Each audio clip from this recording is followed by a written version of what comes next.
I said, hold on. I said, hold up, wait a minute, something ain't right.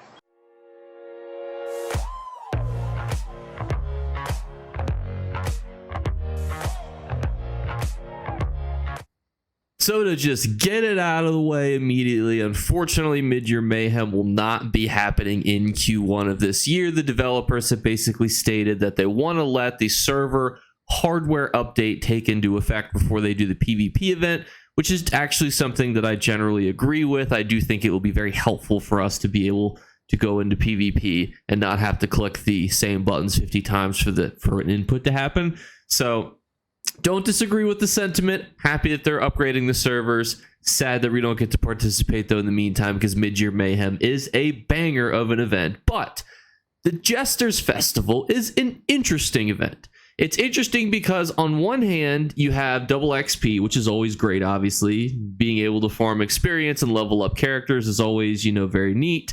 But then you also have a lot of unique rewards, and that's something that I also want to kind of go over. A little bit about experience. I still have a really good XP guide that I may or may not update closer to the event beginning, which looks like it'll occur in the last third of March, probably the third or fourth week of March, so stay tuned for the specific date. However, it is released that it will be coming out this month, so we'll probably have a separate XP video with me kind of giving a brief summary of that, but I'm also going to be more so focused on the actual rewards you can get during this event and how exactly you get those rewards.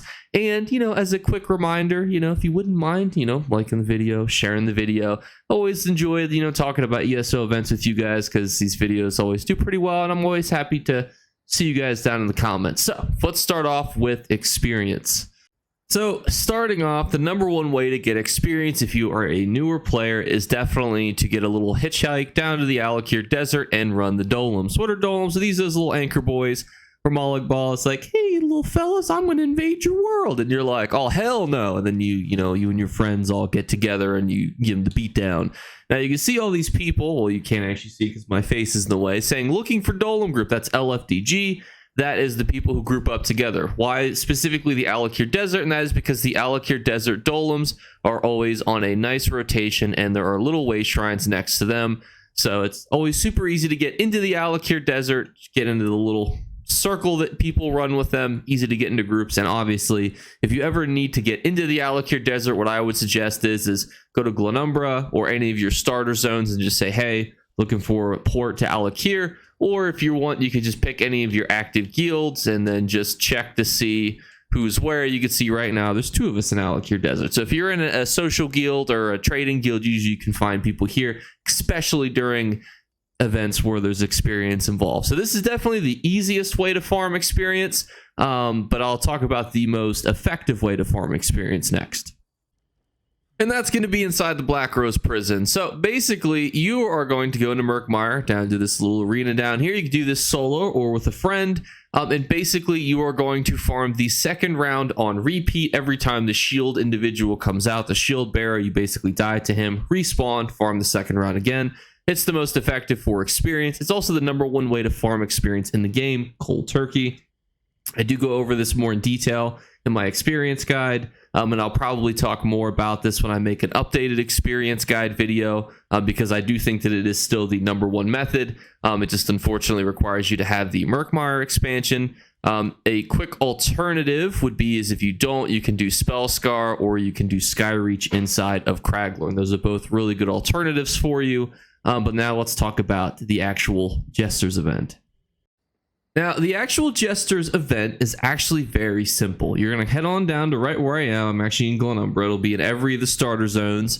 You do your similar, pick up the old quest from the old Crown Store. Once it's in, it'll be in, again, probably the third week of March. You're going to head on down here, talk to some little silly goose dressed as a clown. He's going to say, hey, do this quest for me. It'll be random. There's about a couple different ones that he can pull from. I think there's like 8 or 9 in total. You do that quest, you have a higher chance to get certain reward items. You get your 3 event tickets. You go on with your merry way. If you would so choose, you can continue to farm that quest on that character or go to other characters after you've done however 8 or 9 many that he has, and you can move on. Now, you might be wondering, what items can you get from doing him? So remember, the first box that you do is going to give you your juiced up box. That's going to give you your 3 event tickets, as well as the higher chance to get these items. And there's a lot of items, so let's just start listing them off. So you can get fragments of 2 mementos, the Festive Noisemaker or the Jesters Festival Joke Popper. You get items that you can sell to vendors, the Cherry Blossom Branch or the Jester's Scintillator mementos. You get Mirith fragments, which can be used to make the Playful Prankster surprise box. You get the Sovereign fragments of the Sovereign So Pet.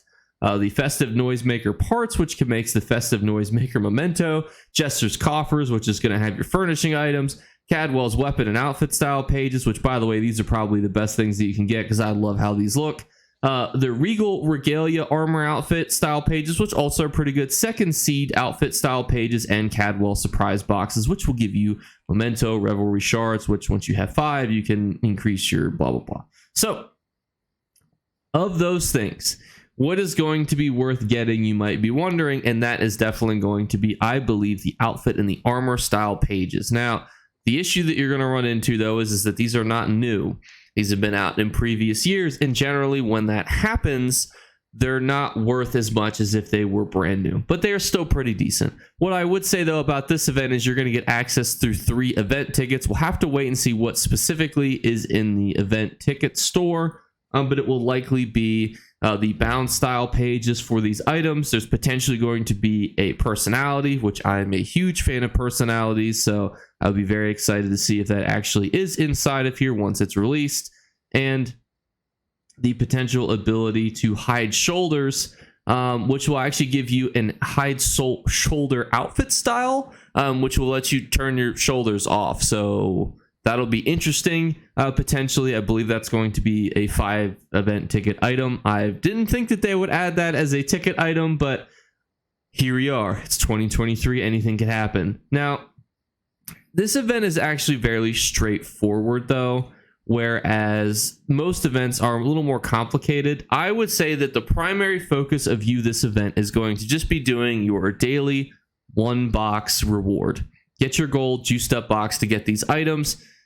1 per day, get your 3 event tickets, then focus on double XP, because truthfully, the majority of you are probably not, as high CP as you could be. So farming CP is probably going to be the best use of your time, because even as you get, I think around 1500 CP is when you really cap yourself on being able to do like more damage to, trial dummies, bosses, 4-man content, PvP, whatever. That's really where you start to hit the cap for your champion points.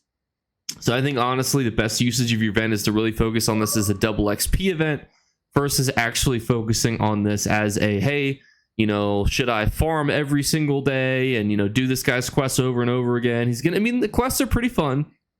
Don't get me wrong. And if you are a fiend for mementos, then definitely you're going to get your money's worth for this event. And what I would say is the quests are fairly interesting. Like you might go throw pies on, the alliance leaders and stuff, and, spread party poppers all over the place. I mean, it is an enjoyable event. It is comically enjoyable, but the majority of your rewards are going to be tied to that XP, unless, again, you really enjoy non-combat pets, style pages, and weapon pages. But what I would say, though, is that you could probably buy them fairly cheaply, and if you enjoy mementos, because we got mementos for days. But, ladies and gentlemen, that is going to wrap up the event. It is, again, fairly straightforward, but if you have any suggestions for anyone during this event, what do you guys do? Do you focus on the daily events? Do you focus more on the daily quests? Do you like farming XP? Do you think to yourself, I hate farming experience? Why do I want to farm experience when I could do literally something that's actually more enjoyable? Because the quests are kind of fun. So let me know, what do you guys like to do during the Jesters event? Was this guide helpful? Is there anything that I missed? Because I always like to make addendums and things when I miss in the comments below, and I will likely do a follow-up video too, focusing on more specifically best ways to farm experience during this event, as well as potentially what you should use your event tickets on, because it sounds like this event ticket vendor might be pretty unique, especially if you can buy a style that hides your shoulders. But, don't you guys want to hide your shoulders? Just thinking out loud here, like, I like how my shoulders look. Do you guys like your shoulders? Do you want to not have shoulders? Anywho, before I go down that rabbit hole, please remember to like and subscribe. And if you'd be interested in entering into the giveaway, actually subscribing is one of those criteria. We pull one random subscriber every month. We pull one random comment. Every single comment, as long as it is not deleted because it is a porn or a scammer. So as long as you're not doing one of those two things in the comments below, don't advertise your OnlyFans, please. And we also pull a random funny comment. I take screenshots of all the comments that I find funny that I read throughout my workday. So funny comment, be a subscriber, and leave a comment, and you will be entered into our giveaway drawing, which will be March 1st at midnight. And then if you're watching this after March 1st and you're thinking to yourself, man, the time moves just way too fast, you know, time is inevitable. Don't think that. That sounds very sad. But you can enter into the March giveaway by leaving a comment, and we will pull a April 1st winner. So you're always able to enter. As long as I'm monetized on YouTube, we'll keep this bad boy going, and I will see you guys later. Bye, guys. You better remember to like and subscribe to Jake Clips. Or you should. I might have to pluck your eyes if you don't. Or, better yet, I'll skip rope with your entrails. Do it now. Subscribe. Ta-ta. Off with you. Just want to give a quick thank you to those of you who stick around past the end. Would you guys like a more in-depth XP guide? I always feel like I feel like I've made a few of them, but I always feel like it's one of those things that you can talk about pretty frequently. So I'm curious as to what your guys' thoughts are, or if you wanted any more suggestions for this event as a whole. So just let me know in the comments below, and we'll go from there. All right. Bye, guys.